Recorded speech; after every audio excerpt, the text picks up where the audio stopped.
brand new episode of the Pack Mentality Pop-Ins Podcast, episode 122, presented by the Wolfpack Wrestling Club, Wolfpack RTC.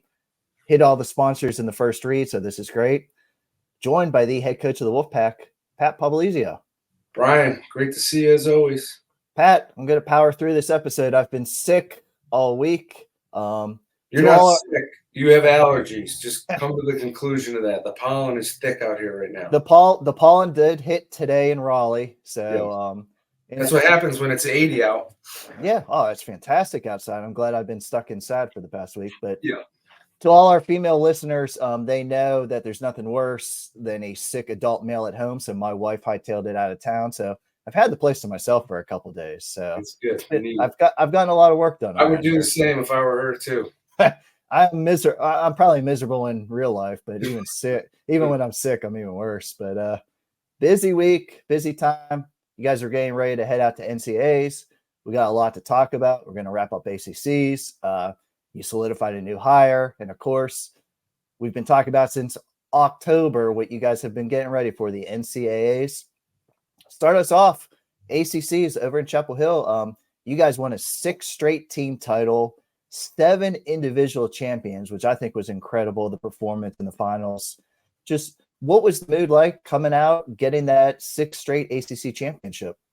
Yeah, I mean, not an easy task by any means. You know, over the years with the development and improvement from the ACC. So it's just, I think that goes back to the reflection of the guys within this program, the coaches, and everyone being on the same page and basically showing up and meeting the expectations. But, that's not something you just wake up the day before and think you're ready. That goes years in advance.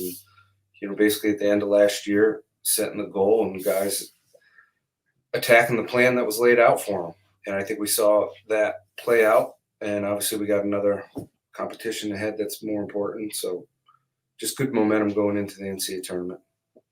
7 ACC champions. I thought a really cool stat. It was really spread out. You had a couple first-time guys. I think 3 win a second title. Camacho won his 3rd. Trent won his 4th. What kind of confidence does it give a guy to come off a conference championship getting ready for NCAAs? It's good. It's good momentum. And I think, obviously the field that they competed against was really good competition. And I think as we get to this time of the year, you want to see good, tough competition to know that you're ready, you're in shape, you're technically sound, you're zoned in for, all the things that we've been preaching the last couple of weeks, knowing that we got to get more ready than, the regular season. We saw that out of these guys. And I like the fact our guys love to compete. They embrace the challenges of the competition. And I think that's what's making this group, a little special is anytime the stakes get high, they elevate their game. And I think that was the case at the ACC tournament. There's a little bit more at stake. It's not a dual meet. And guys showed up, competed, and wrestled really well. Going to pull back the curtain a little bit. We're taping this episode a little early because, like I said, I'm sick, but you had to have this podcast taped today, so thank you. But you guys don't be flipping that publicly on me. I know. I do. I've been hounding you to get this done for 2 days because selfishly, I need the quotes for something else. But anyway, it's always fun to chat with you. Yeah. But so you guys are leaving Monday for the NCAAs. What was kind of the week after ACC's lead up to when you guys get out of town? What's going on in the room that you're getting ready? You're a week ahead. Well, we got some good recovery in. I think that's the big thing for us this year is we're training really smart, really hard, but active recovery as well. And we're not doing anything until we get back to where we feel like, hey, we can push it again. And I think that's really helping our conditioning. That's helping our focus, intent, like all the things we're trying to hit. I think it's really putting us in a good spot there. So, we took a couple days to regroup. We hit 3 really good days of training in, and we just focused on some good technical things. But the recovery is good. The mind is good. The weather is beautiful. It's a perfect storm coming together for the NCAA tournament, as you know, Brian. NCAAs are a little long. You guys are out there for a little while before even competition. How important is it the Tuesday and Wednesday before to get those guys out on the mat, get the weights down, and just make sure that they're ready? Yeah, that's a part of it. I mean, the travel, obviously we want to get there and not have, any, and it does every now and then we get some delays here and there, but I want to make sure guys are on a good sleeping pattern. You got a little bit of a time change, but yeah, we want to get there, get acclimated, get familiar with the arena. At the end of the day, it's 8 mats. We've been in tournaments with 10 mats, so it's a smaller tournament than Vegas if you want to look at it, as far as a standpoint of the layout of a tournament.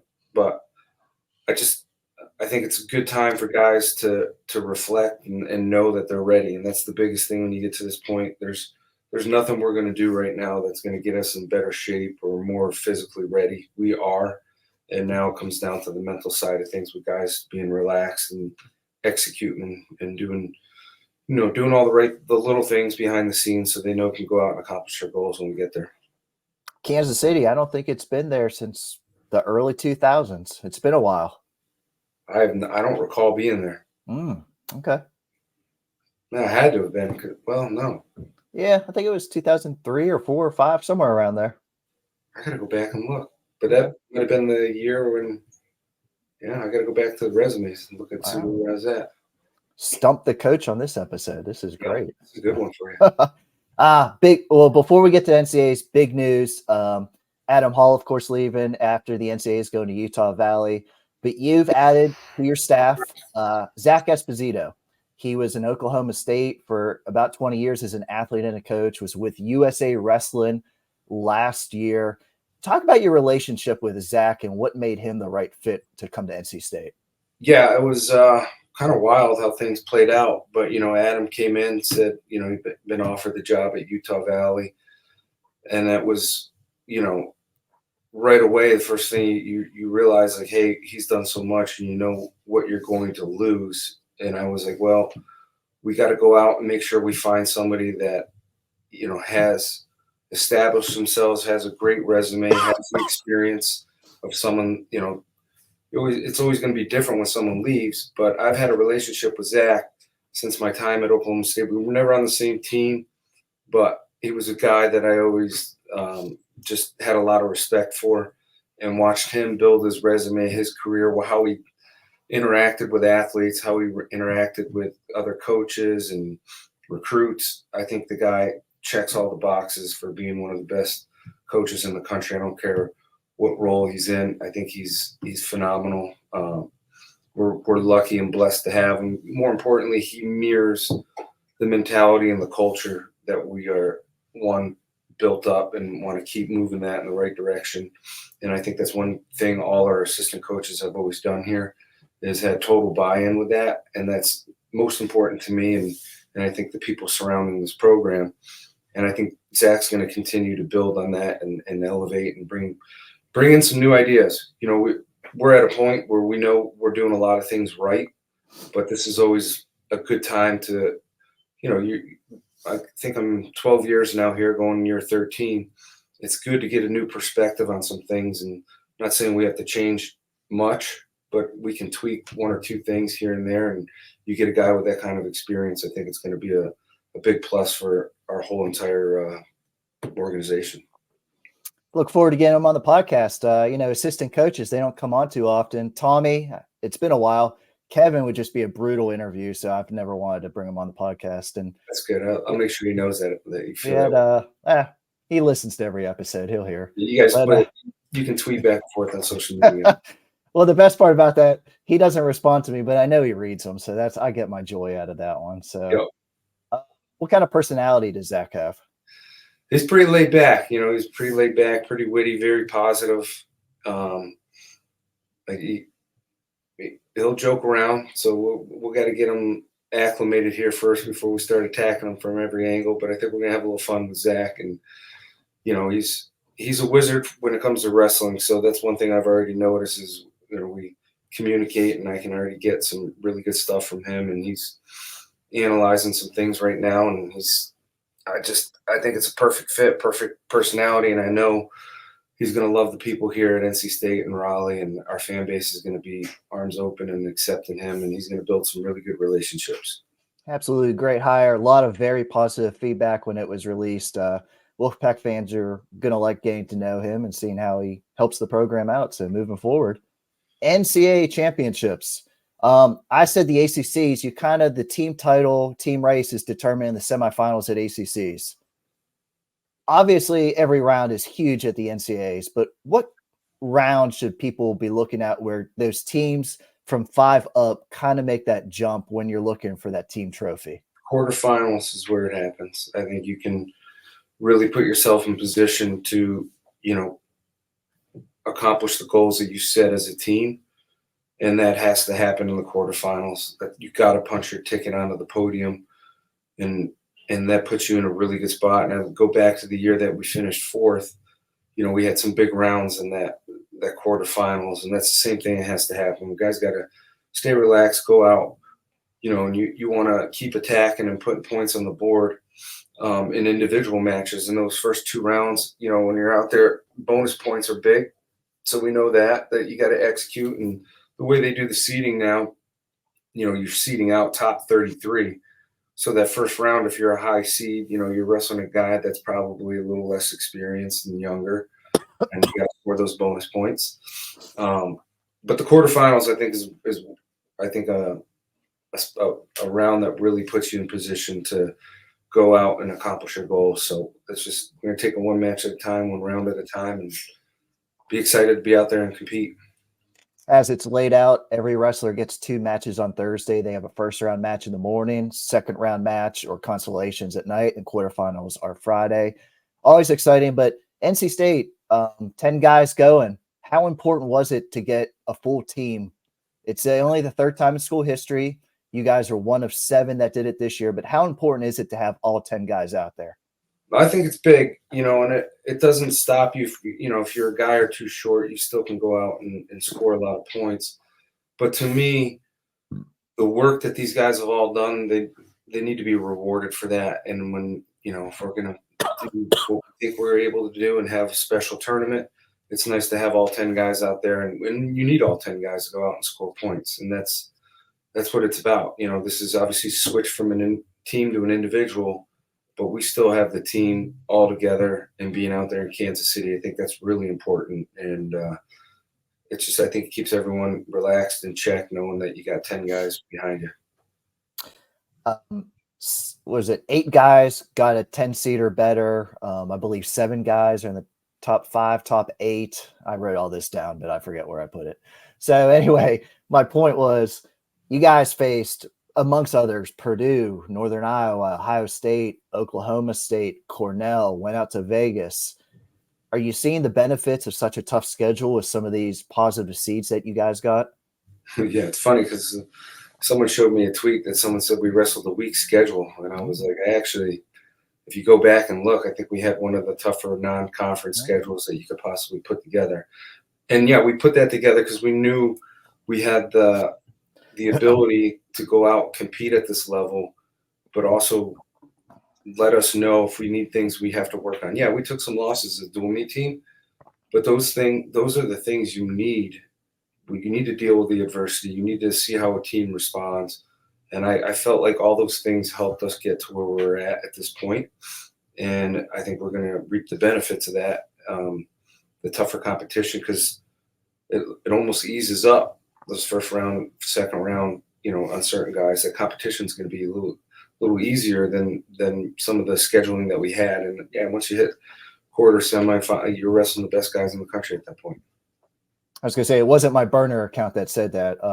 I'm questioning it. I'm going to have to go into your phone and see what we're digging through here. But I also feel like when you do me wrong, I just put it out there on Twitter anyway, so you hear about it. I'm going to start giving you false information. Going to skip around a little bit, a couple of these weight classes, going to have some fun with this and just, we'll skip around a little bit. Trent Hidley, 184, saw a great stat.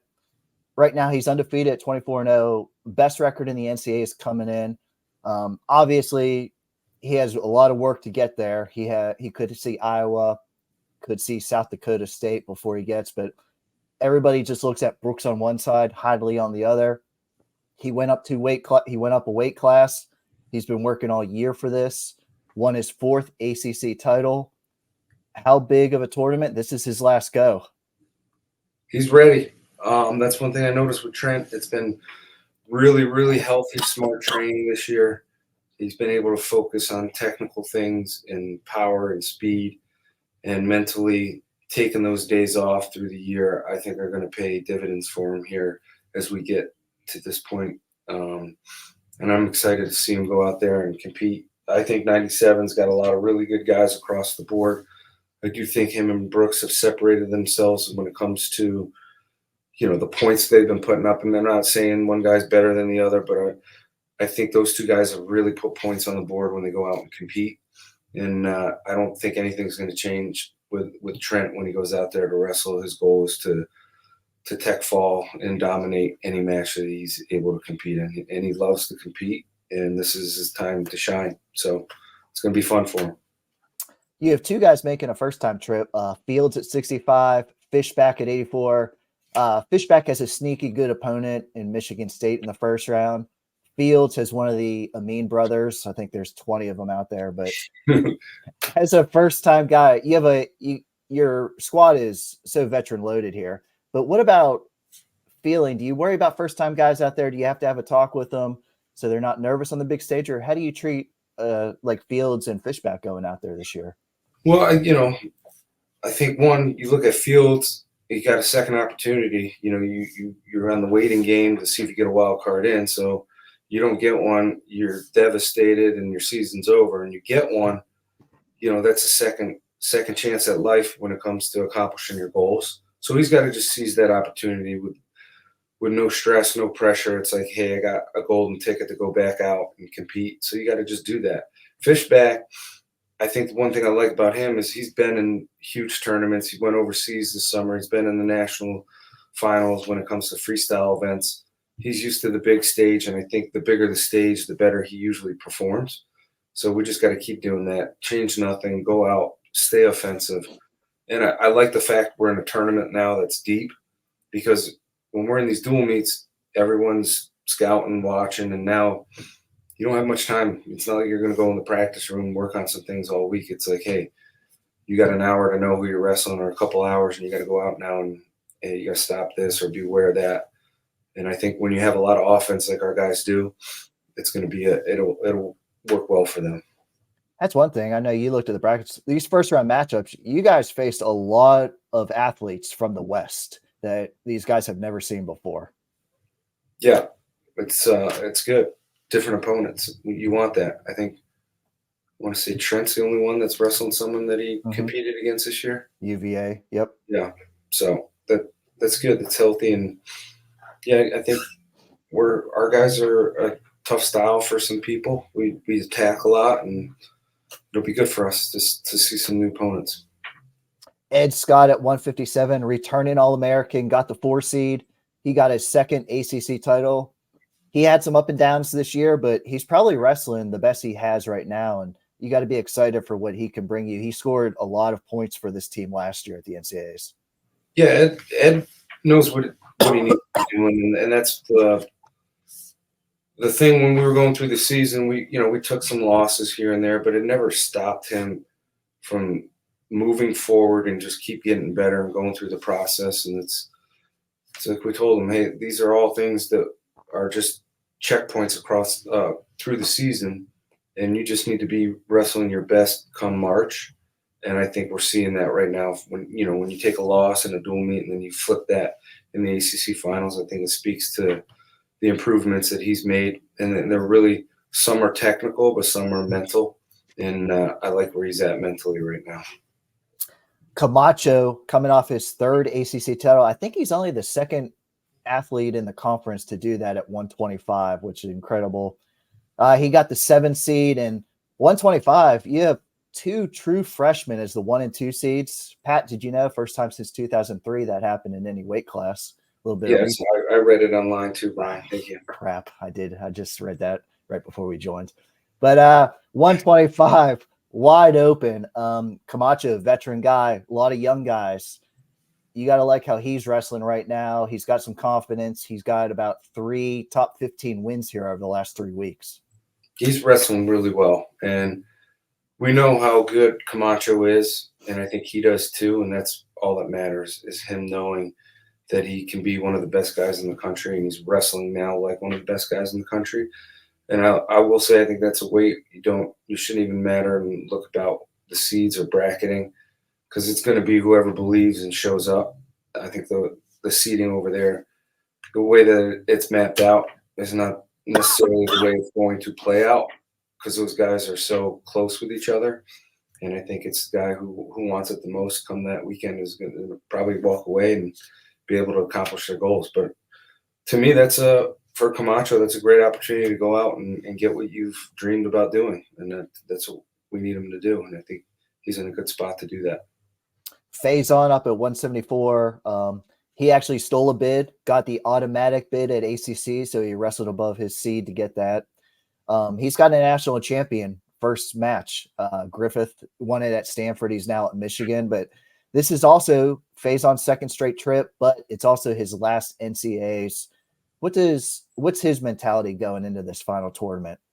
You got to be just free and aggressive. When you're in a situation where Faison's in, you came back for this extra year. It's been a little bit of a roller coaster through the season, but I will say he wrestled really well. Obviously, he got that third and fourth match was not great, but I think the matches leading up to that, he looked like his old self.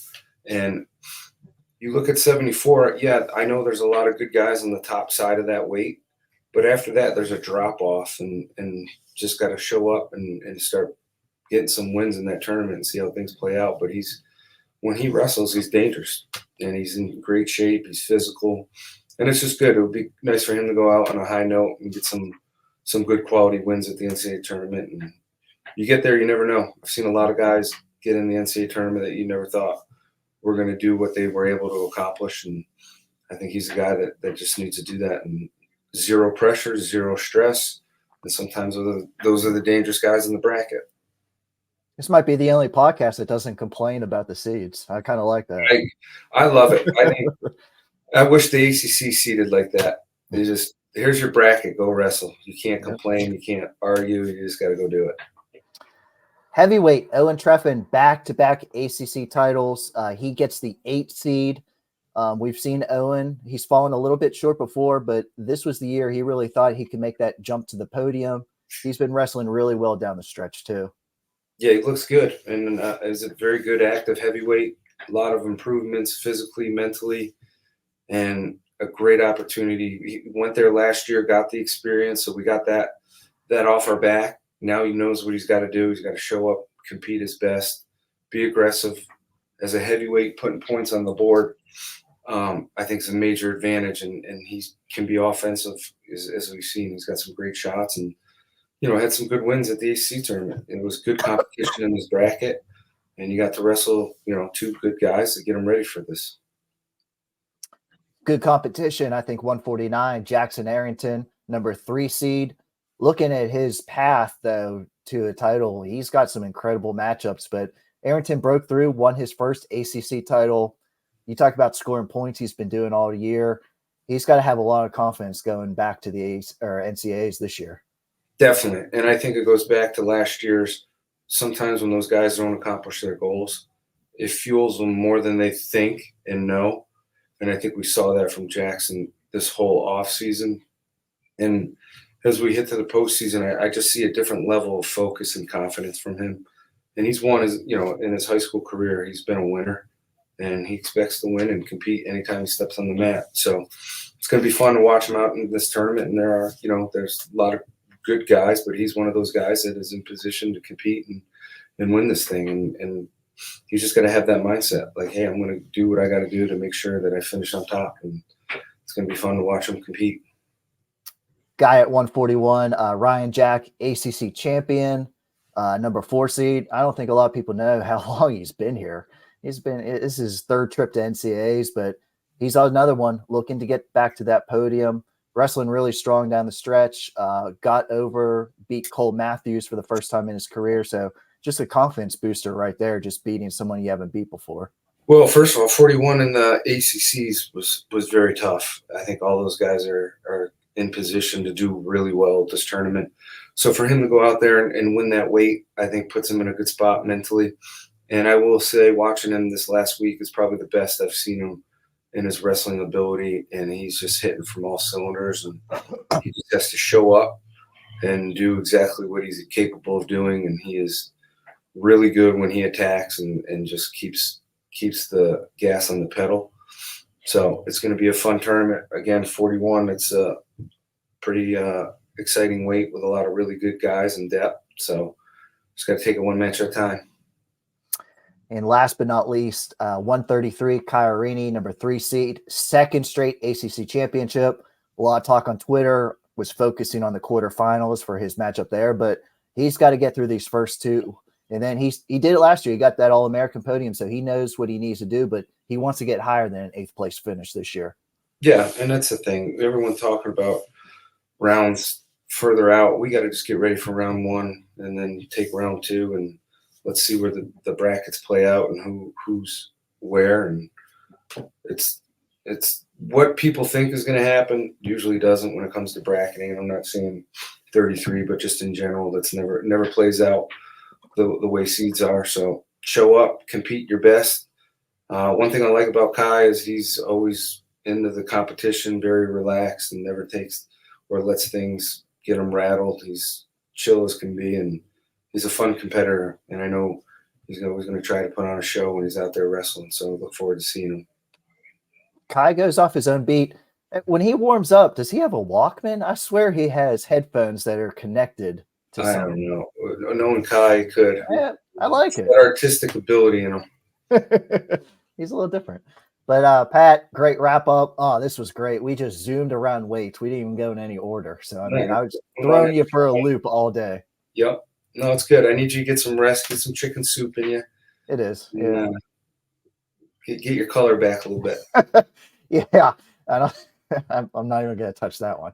But AC or NCAA's everybody's favorite time of year. There's a lot of wrestling, a lot of mats, but just glue yourself in front of a computer all day Thursday, all day Friday, and hopefully we see multiple guys wrestling on Saturday, both in the morning session. And the ultimate goal is to get those guys to Saturday night. Absolutely. That's every guy's goal in this room. We've been training for it. Now it's time to go out and compete and make things happen. What does this team have to do in general to get another top 10 finish? You guys are trying for your 4th or trying to get that second team trophy with the top 4. What is the goal? What is the mindset that this team has to accomplish this weekend? Same thing we talked about at ACCs is just wrestle, just compete freely with zero stress. Because a lot of times you'll see athletes underperform because they overanalyze, and that is something we've worked really hard to make sure we are very relaxed and very free. And I think when we do that, we can put ourselves in a really good spot because we have a lot of great guys with a lot of really good ability to win at a high level. And they just need to go reward themselves now. And how you do that is you leave it on the mat and wrestle as hard as you can for 7 minutes, and we can be at peace when it's all said and done. If you get your hand raised because you wrestled to the best of your ability, and if you do that and someone beats you, then I can tell you right now that person's really good too. Pat, thanks for catching us up. We almost went 30 minutes, so I'm sure you're going to bill me for an hour here of your time, but we appreciate it. It was a great breakdown. Very good. You did a great job. And yeah, we'll hit you with the same legal fees that your lawyer probably sends. Absolutely. And I wish I could edit because I drank a lot and coughed a lot, but we don't edit this podcast. This is straight to video here. Good stuff. Pat, thanks for catching us up. Wolfpack fans, tune in. NCAA Championships all day Thursday, all day Friday, and hopefully, ideally, all day Saturday. It's a great time to be a wrestling fan. Want to thank everybody for tuning in today to the Pack Mentality Poppins podcast. Until next time, Wolfpack fans, go Pack.